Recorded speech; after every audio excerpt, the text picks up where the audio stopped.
And coming up this evening, the defunct Black Star shipping line on its way back.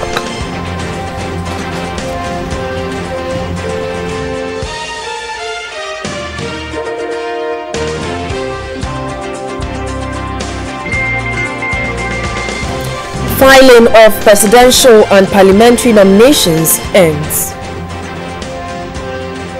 Very good evening to you. Many thanks for joining us here on GBC24. We are also live on GTV. This is News Night. My name is Abdul Hai Moomin.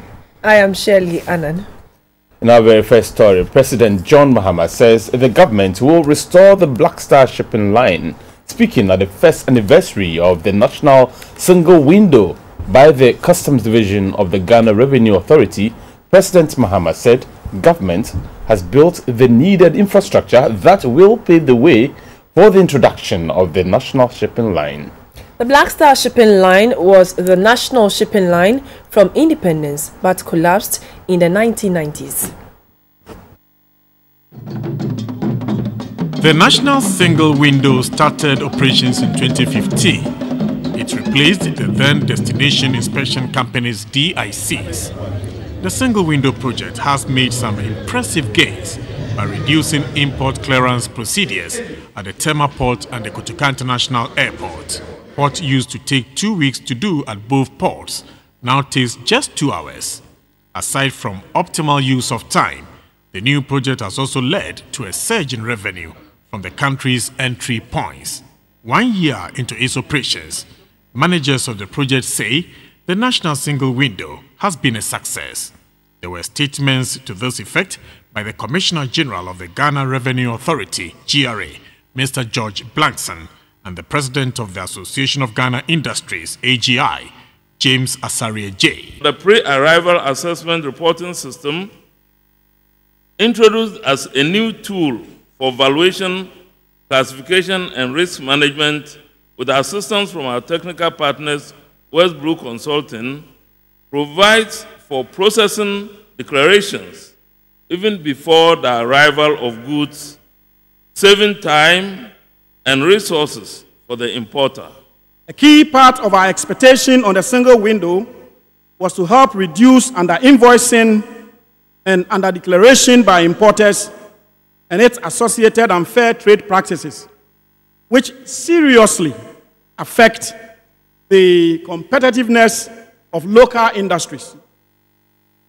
With the introduction of the single window, therefore, we are expecting a more competitive and fair trade environment for local industries to enable us to take advantage of the benefits associated with the Common External Tariff, CET. The Finance Minister said efficiency in customs operations is not a happenstance, but represents government's hard work to shore up an institution cut to draw money to the cafes. The evidence so far since the introduction of the national single window therefore indicates marked improvements in revenue mobilization as well as improvements in customs and trade procedures. But let me position this within context of two government policies, our revenue mobilization effort as well as the shift towards an export-led growth. President John Mahama said the much improved credit ratings by Moody about Ghana is an indication that government is heading the right direction. Our economy is becoming more resilient and robust. We've managed to control expenditure and to improve our revenue collection, all of which have contributed to this ratings upgrade. But the good news doesn't end there. On Wednesday, the board of the IMF agreed to the release of the fourth tranche of balance of payment support of $116 million, which is a direct reflection of the confidence they have in our management of the economy. We made commitments to the people of Ghana and the IMF, and we have delivered. They believed in our leadership of the economy and our ability to deliver on our commitments, and we have proved both of them right. President Mahama further revealed that he has started process to revive the country's shipping line. Access to the rest of the country is also improving, and so we expect traffic on the portal to significantly increase in the years to come. And it is why I will, from this year, begin the process towards the introduction of our own national shipping line, the Black Star Line. The Ghana National Single Window Project is a partnership between the private sector and the government to strengthen the country's trade competitiveness and enhance the participation of the business community in the global market. Either way, Ghana is optimistic the steps will trickle down to the commoner by way of jobs and improved livelihoods. The First Lady, Mrs. Lordina Mahama, says HIV and AIDS is a leading cause of death among women and girls in the reproductive age, that is, from 15 to 49. She is therefore urging First Ladies in Africa to focus more on improving the lives of adolescent girls. She was speaking at the Organization of Africa First Ladies Association meeting in New York. The World Health Organization, WHO, estimates that 1 out of every 6 deaths in Africa was due to HIV, and 70% of these are among adolescent girls. Though strides have been made to reduce these figures, there is still more to be done.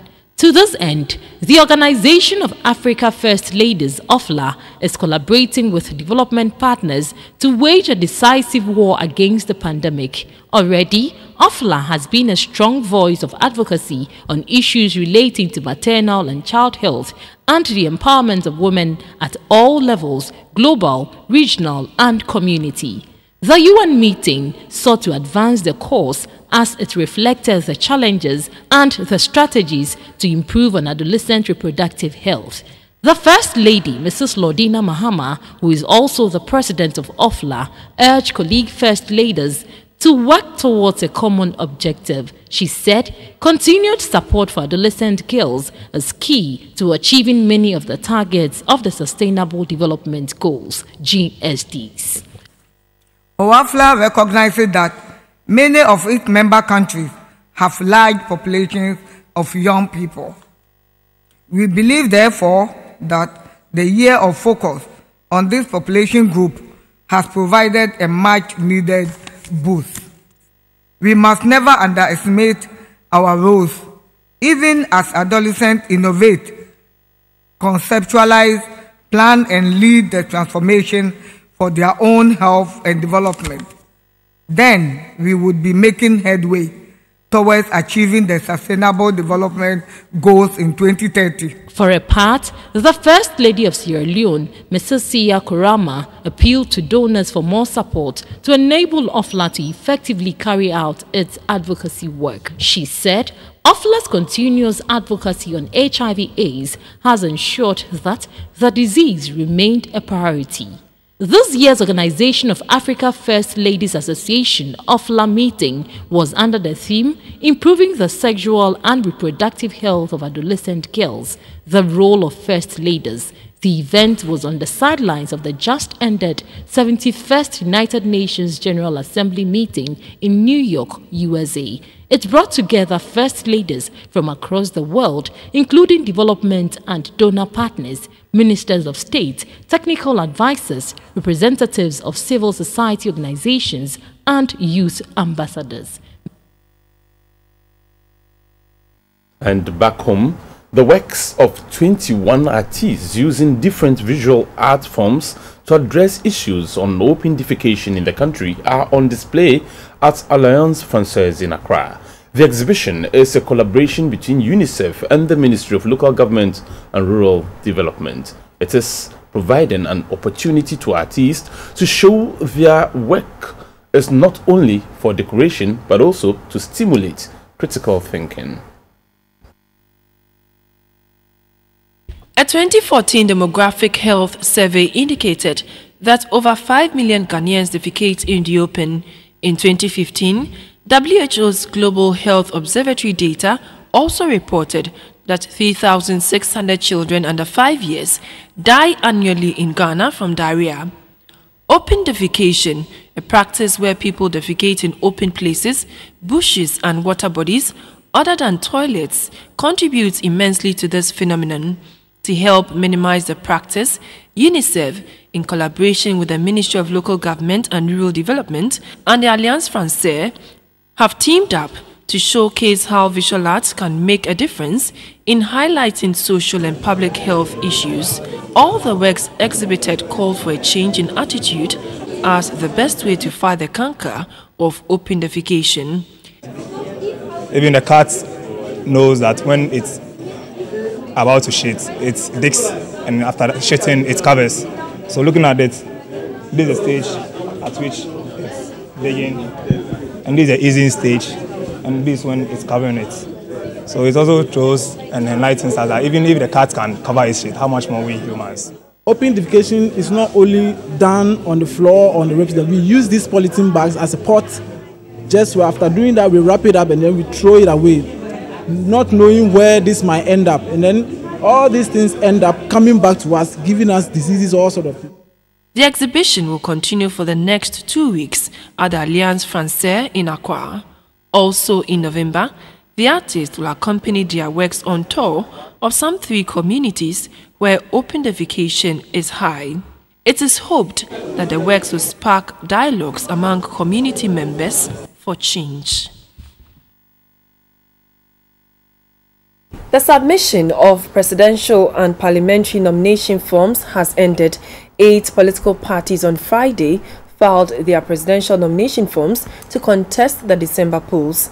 In all, 15 political parties out of 16 parties and 2 independent candidates out of 7 who picked up forms filed their nomination forms. The Progressive People's Party (PPP) also filed their nomination forms, but the irony is that the Electoral Commission accepted the filing fee despite the court's injunction as a result of a suit filed by the PPP itself. We'll bring you that story later.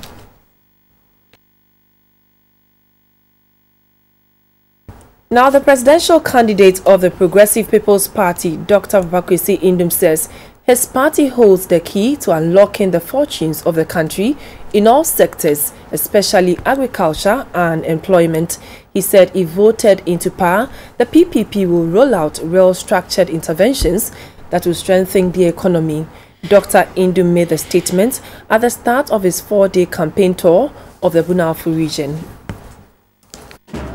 The campaign tour took Dr. Indum and his entourage to Tuobodom in the Techiman North constituency, Winchi in the Winchi constituency, Sampa in the Jamai North constituency, Jepekrompoaso in the Jamai South constituency, and Jenny in the Brekum East constituency. At the Brekum West constituency, Dr. Indum and his team paid homage to the chiefs and elders of the land and sought permission to begin his tour of the area. He acknowledged the people for their hard work in cashew and rice production and touched on the need to help the youth with varied intervention so they can become self-reliant.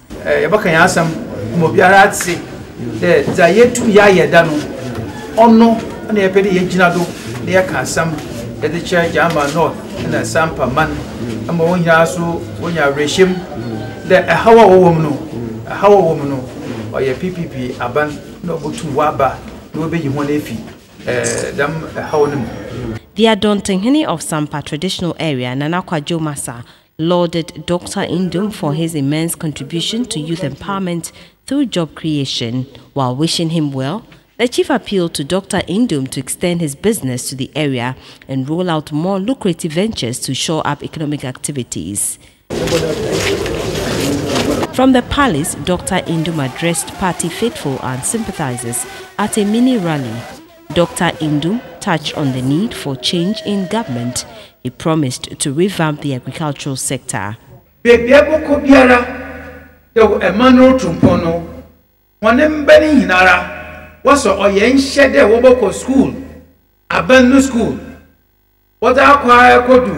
Senior high school do oyen shede obiara bako na aban no so obafa no hokawo aban obafa no hokawo nti se ye hwede sa abrofo won workokan a onam school ko hu won abofro biara bo hunu no wa tena classroom a kodu infido awatwe ebi infido esia ansa na wako bebia ode okọ high school na ewie BEC in software biara nyi ho oba na wanje na pasuompo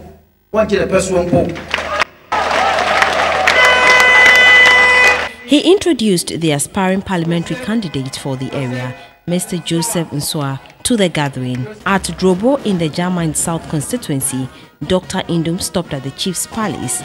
He called for more support and vote from the people to enable him and his team to steer the affairs of the country. He later introduced David Awupori as PPP's parliamentary candidate for German South. The paramount chief of Mpwaso Jepekrom traditional area called for more assistance in agriculture development and infrastructure. At Jinijini in the Brekum West constituency, party supporters welcomed the entourage with brass band music and chanting of party songs. The chief of Jinijini, Nanatutu Bafuasari, lauded Dr. Indum for his entrepreneurship. Dr. Indum advised his supporters to conduct themselves well before, during and after the political season. At the Brekum Hines Palace, Dr. Indum and his entourage were received by the paramount chief of Brekum, Dasibre Dr. Amankona Diewu. Dr. Indum addressed the gathering on issues bordering on peaceful elections and wealth creation. He introduced the parliamentary candidate of Brekum West, Eric Nanamponsa. He promised to expand his businesses in the area and help to build the economy and also to assist with interventions like manufacturing of raw materials. The paramount chief of Brekum urged all to exercise their franchise peacefully. Dr. Indum, flanked by his party faithful, canvassed for vote at Sunyai, where he later addressed a rally at the Central Business Square. He touched on the current state of the economy, especially in the areas of health, education, industry and youth empowerment.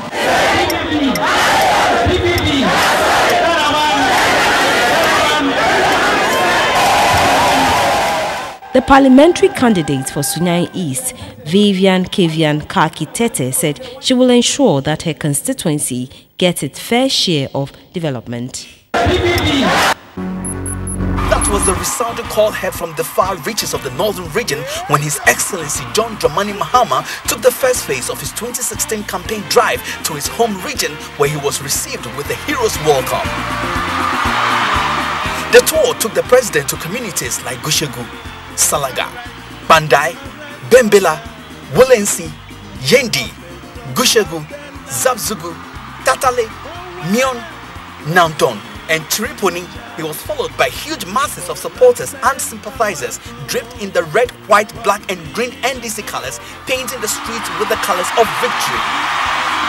When he visited the Bembeura of Salaga, the Gonja people pledged their unflinching support for the president's 2016 re-election bid, a reflection of a wider national sentiment to keep His Excellency John Dramani Mahama at the helm of affairs.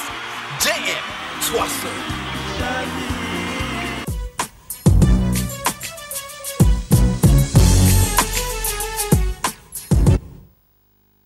Good evening and welcome to the business side of the news. My name is Esther Eidu Ohumewu. President John Mahama has directed all the shipping lines in the country to immediately stop their terminal handling charges at the ports. According to President Mahama, such charges are illegal and should not be charged by any shipping line. The directive comes on the back of a plea made by the Association of Ghana Industries. In August this year, shipping lines operating in Ghana introduced the terminal handling charges for loading and discharging of containers. This is ruled illegal by operators who claim it amounts to double charges. As a result, they petitioned government. Consequent to this, the charges by the shipping lines were suspended on government directive. Those who slapped the charges appear to have defied the orders as the complaints persist. The voices of distress in this case are importers and exporters who say the charges cost shippers over $78 million a year, thus increase the cost of doing business in Ghana. At the one-year anniversary of the National Single Window, the president of the Association of Ghana Industries, Mr. James Asarieje, made a passionate appeal to President Mahama to intervene or businesses will collapse.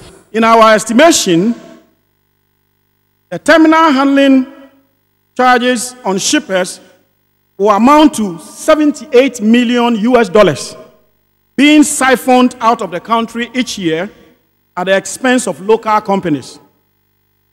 The issue has been brought to the attention of the Honorable Minister of Transport, who has subsequently issued a directive to stop the imposing of the charge. Unfortunately, Your Excellency, the shipping lines have blatantly ignored this order and continue to impose the terminal handling charges on shippers. Responding to the issue, President John Mahama ordered for an immediate halt to the terminal handling charges, which he called illegal. There's been concern about the numerous fees and levies charged at our ports of entry, and that is why I take the complaints of the Association of Ghana Industries very seriously. I'm advised that there's no legal basis, absolutely no legal basis, for the terminal handling charges that are currently being leveled. And the Honorable Minister of Transport has written expressly to stop this charge. This must be implemented immediately. The President was lauded for the position he took on the matter, a move that will untie the strangle around businesses long bedeviled with the illegal port charges, a sure way of further cleansing one arena which has been under the spotlight for all the good and the bad reasons. Ecobank Ghana has, in partnership with MTN Mobile Money, introduced T-Bill for All onto the market. The product will allow customers to invest in treasury bills using the MTN Mobile Money platform.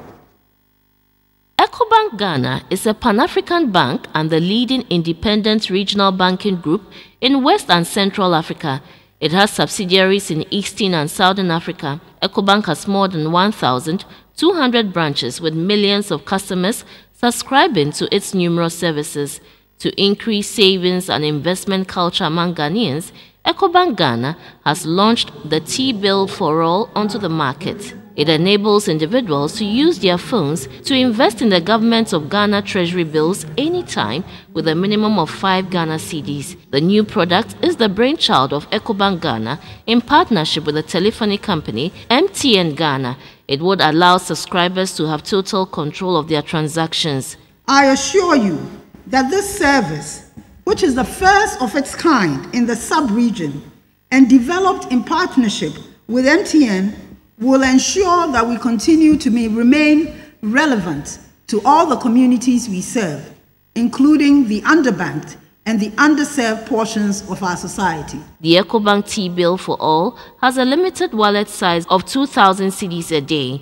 These products will provide convenience to our working class, especially our civil servants, nurses, doctors, and other interest groups represented here, who spend most of their time on the job and hardly have time to visit a bank to transact private financial needs. For us in Ecobank, banking is not where you go, but what you do. So through this product, we are making it possible for you to be able to take part of this financial product anytime and anywhere you can access T-Bill for All and invest on the go. The Director General of the Securities and Exchange Commission, Dr. Edu Ananientri, urged operatives of the financial sector to intensify public education on why people must invest. There is therefore the need for market operators to join the SEC in its effort to educate investors on how to maximize their investments using the capital markets and the financial market as a whole as an investment avenue. The SEC has, since the beginning of its operations, mounted well-targeted public education programs to deepen the investment and capital market knowledge in the country. The Chief Executive Officer of MTN, Mr. Ebenezer Asante, congratulated Ecobank for bringing banking to the doorstep of every Ghanaian. To sign up onto the Ecobank T-Bill for All, one must register on MTN Mobile Money and dial *770# to purchase and manage the treasury bill. The annual UBA Foundation National Essay Competition has officially opened in Accra. The foundation is therefore calling on all senior high school students to participate in the 2016 edition. The topic of the essay competition is, "Can young persons in leadership promote national development in Ghana?" UBA Foundation, the corporate social responsibility arm of the United Bank for Africa, started the national essay competition 2 years ago. The competition provides a competitive platform to develop the intellectual and writing abilities of senior high school students in Ghana. The students stand the chance of winning educational grants to help finance their education in any African university. The national essay competition has produced 6 winners, some of whom are pursuing various courses in universities across Africa. I believe that this program has been very beneficial to me to the extent that I have broadened my scope of research. I am encouraged to actually research about other things because I know that at any moment at all I could be called, because I have a connection with UBA, to actually do anything. The competition entrants are to present essays not exceeding 750 words in handwritten form to the United Bank of Africa Heritage Tower in Accra. They must also submit their complete contact information and attach photocopies of their original birth certificates. We need to support the youth. We need to support education. I want to add my voice to what Nelson Mandela said. He says that we can use education to change the world. We are not going to use music to change the world. We are not going to use beauty contests to change the world. It is education. And if UBA Ghana is starting this initiative in Ghana, the least we can do is to give it, to encourage us.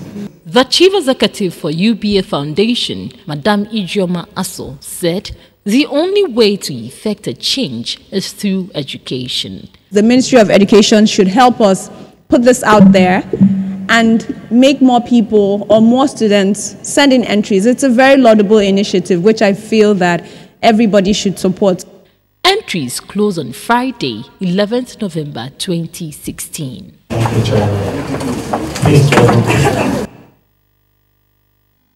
The performance of the CD is next.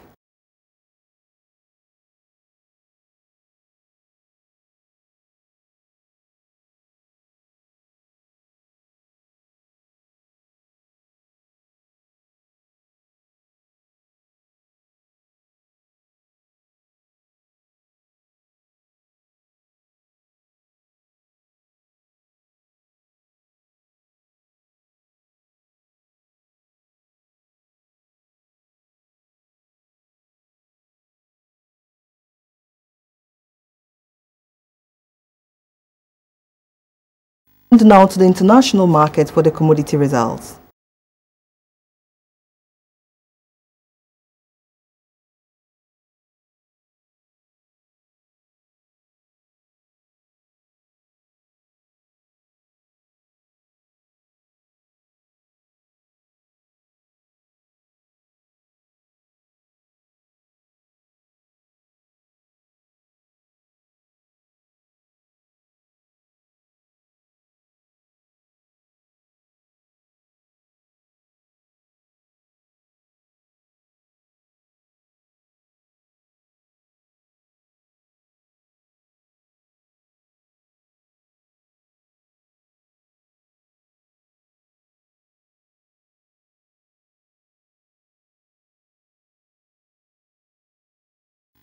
The insurance news is after this break.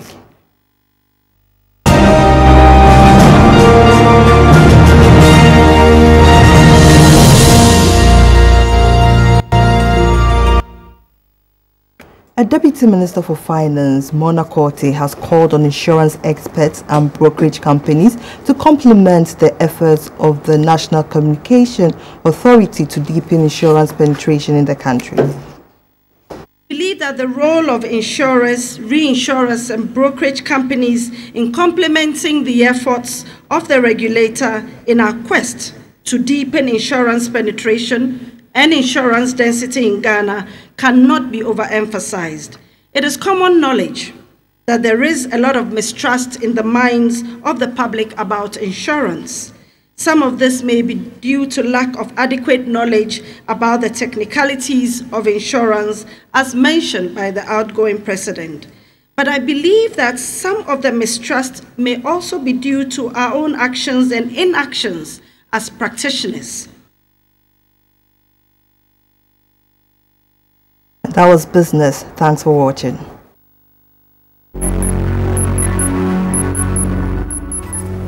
Welcome back. The submission of presidential and parliamentary nomination forms has ended. 8 political parties on Friday filed their presidential nomination forms to contest the December polls. In all, 15 political parties out of 16 parties and 2 independent candidates out of 7 who picked up forms filled their nomination forms. The Progressive People's Party, PPP, also filed their nomination forms, but the irony is that the Electoral Commission accepted the filing fee despite the court injunction as a result of a suit filed by the PPP itself. The 30th of September 2016 is the closing date for the submission of the nomination forms at the Electoral Commission. The chairman of the PPP, Ni Alote Hammond, filed on behalf of the flag bearer, Papa Kwesi Indum. After submitting the filing fee, Mr. Hammond subsequently requested that the fee be returned to him, but the EC chair, Madam Charlotte Osei, said it was too late to return the fees as the PPP was aware of the legal implications. During the presentation, I pointed out that they were not to accept or receive the filing fee. But the commissioner, as you were all present, heard that her response was that they had already received the forms, including the fee. So we'll put that to rest and wait for the outcome, because a few days ago we have gone to court to put an injunction on the Electoral Commission accepting or receiving. Parties which also filed their nominations on the day were the Unity Development System Party, the Convention People's Party, the Democratic People's Party, the People's National Convention, and the Great Consolidated Popular Party. 2 independent candidates, Jacob Osei Yeboah and Kwame Asiedu Walker, were there to do same. Why should a premium be more than the rate of inflation?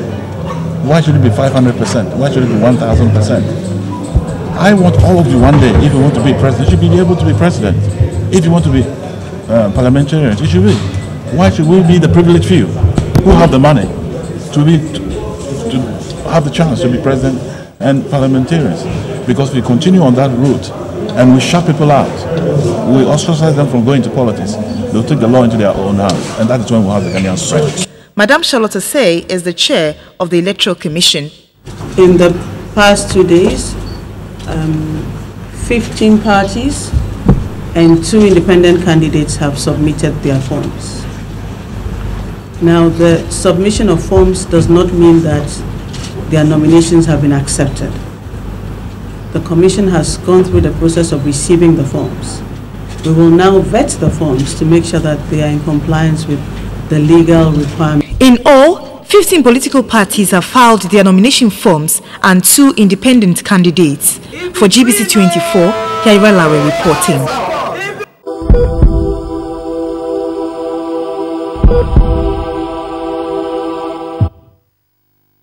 The subject of sex is always of interest to modern-day adolescents. Peer pressure often results in relationships with the opposite sex, all in the name of experimenting.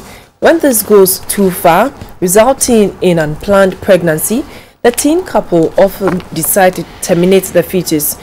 When this becomes an option among the youth, probing further to find out whether they know about the health implications of abortion is key. It is interesting to know that some adolescents between the ages of 14 and 17 walk into pharmacies or drugstores to make enquiries about abortion medications and also to buy them. A pharmacist, Mrs. Rebecca Opareje, tells me that unknowingly to their parents, a good number of teenagers who are in junior and senior high schools visit the pharmacy when on vacation to ask for abortion pills. According to her, these teenagers have little or no knowledge on sex education and the complications culminating from an abortion. They normally bring some drugs, the names of the drugs. If continuously, then we ask, what are they using this particular drug to do?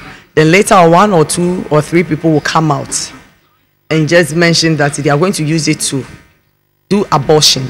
When they come, maybe I ask you, do your parents know? No, Their parents don't know anything about it, but they walk in my view, normally I just reject them. After the pharmacist, Mrs. Rebecca Pareje had shared with us how some teenagers see abortion as the norm to terminate unwanted pregnancies, not taking into consideration their age and how harmful it could be to their health.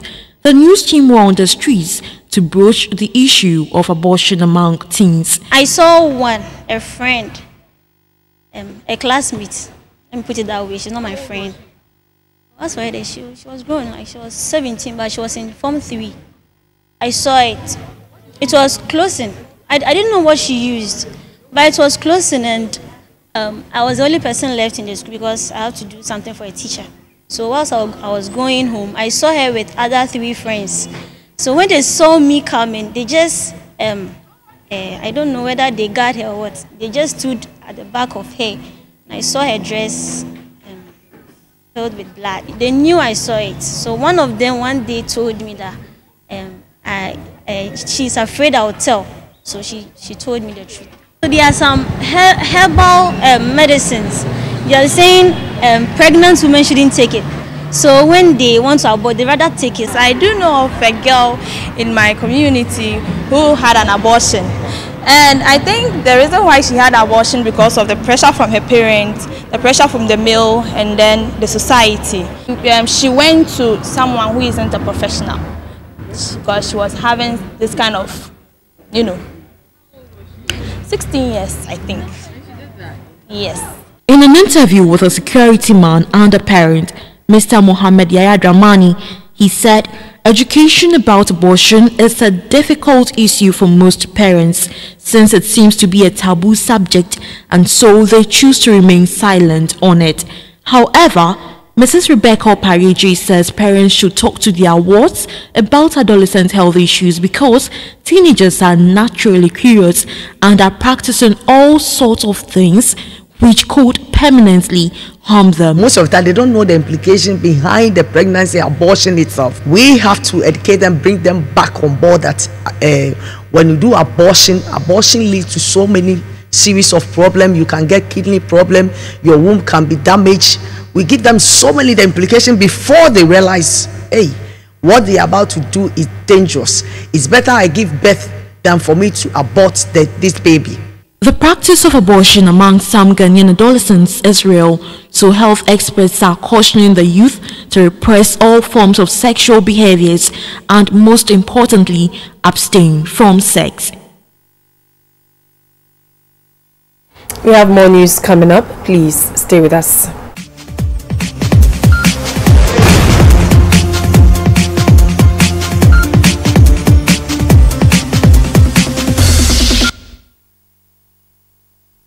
Good evening, some updates from happenings in the world of sports. I'm Theophilus Sampa.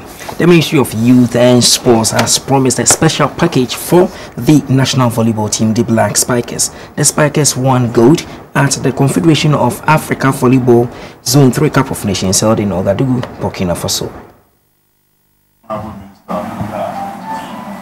The trophy, the Black Spikers men's team won in Ouagadougou during the Zone 3 Nations Cup competition.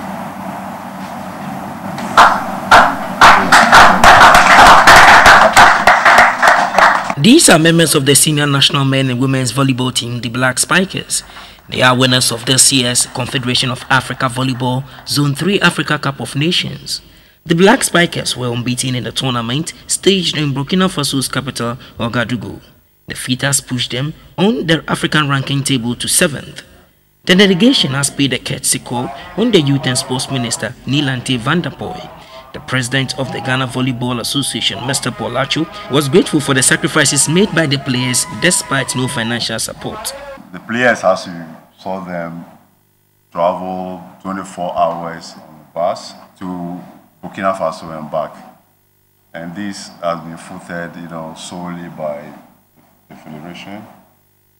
And also, they are yearning to perform. So anytime you call on them, they come and participate in tournament. They have agreed, to go and play without per diem, without any maintenance. Yes, for their own love of the game. But as we come before you, Honorable Minister, we are presenting the gains of our sacrifices. Ghana swept 7 out of 8 awards at stake for the competition. Richard Amano and Martha Bavon were awarded Best Attackers in the men and women's divisions. Paul Akan and Cecilia Santewa also took home the Best Setters in the men and women's division. The best players of the tournament went to Ghana's Richard Amano and Mary Adai, whilst John Ama was adjudged the best male libero. The Youth and Sports Minister, Neelanti Vanderpoy, praised the team for their exploits. Let me, on behalf of His Excellency the President, the government, and people of Ghana, congratulate you for this wonderful performance.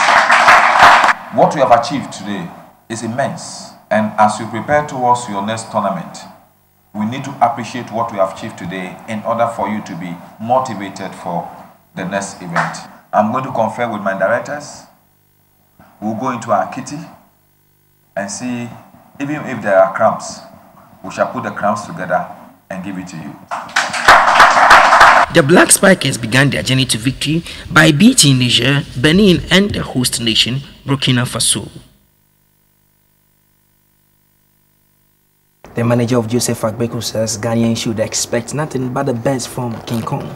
Mr. Ebenezer Noe is promising a great night of entertainment as Agbeko takes on Tanzania's Haji Juma in a bantamweight bout on Friday, October 14 at the Accra Sports Stadium.